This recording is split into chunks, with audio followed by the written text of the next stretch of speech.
Oh, I don't fucking think so.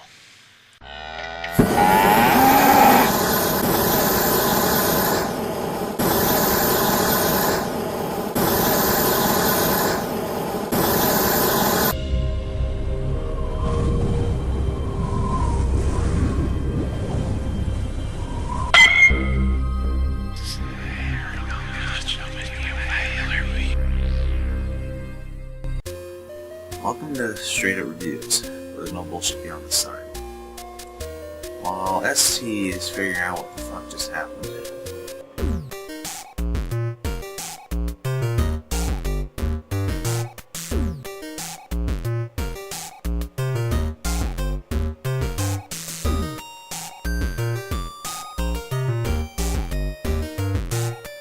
Damn it. I decided to look into the most controversial film. No, but I'll burn that poster later. This is the interview. I ain't calling spoilers because this movie has to be known by everybody. Made by the makers of This Is the End, and pretty much starring a few people from it. The interview revolves around a TMZ-style journalist named Dave Skylark, and his producer Aaron Rappaport, whose main gag is that they're able to get celebrities to reveal their deepest, darkest secrets. They find out that Kim Jong-un, the leader of North Korea, is a fan of their show, so they thought maybe they could interview him as well. The CIA takes the opportunity to recruit the two so they could assassinate him through ricin. Did you guys watch Breaking Bad? The ricin is always the last resort. Along the way, a few things happens. Aaron meets and falls in love with propagandist Sook Young Park, and the feeling's mutual. While Dave meets Kim himself, he gets to know him, thinking he's not that bad of a guy and doesn't want to kill him or humiliate him in his interview. He was a thief and a terrorist. On the other hand, he got a tremendous singing voice. The way Dave finds out through the fake grocery store is both the most dramatic and hilarious moment in the film. I haven't seen Frank go this out for blood since Spider-Man killed his dad.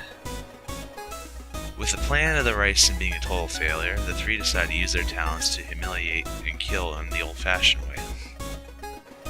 Now, what attracted me wasn't the trailer, but the controversy surrounding it. Many parties, from a hacker group known as Guardians of Peace to North Korea itself, did not want this movie to see the light of day. The former of which going as far as hacking Sony Studios and leaking all their info under the guise of a terrorist hack. Now, I gotta ask why. This movie isn't very good, but it's not bad. But if people watched this without any interference on all sides, it would have bombed. People would have bitched about it for a couple of years on the net, and it would probably use as fodder for a joke in another This Is the End style movie. But after that, no one would ever speak of it again. But then you guys come in, thinking you speed things up. I've never had an interest in this movie because I wasn't really a fan of Seth Rogen, save for the movies I mentioned in my review before last, This Is the End. You guys call it propaganda, claiming it was an embarrassment to your so-called God King. When in actuality, I've seen real propaganda. The Ductators, Der Fuhrer's Face, Team America World Police. This is not even close to propaganda. It's an extremely funny comedy movie where your genocidal madmen have to be the punchline. Fuck you for doing what the movies already would have done on its own. Fuck Sony for not releasing it any sooner. Fuck Guardians of the Peace for using a false name and sticking a nose into where nobody even cared to look.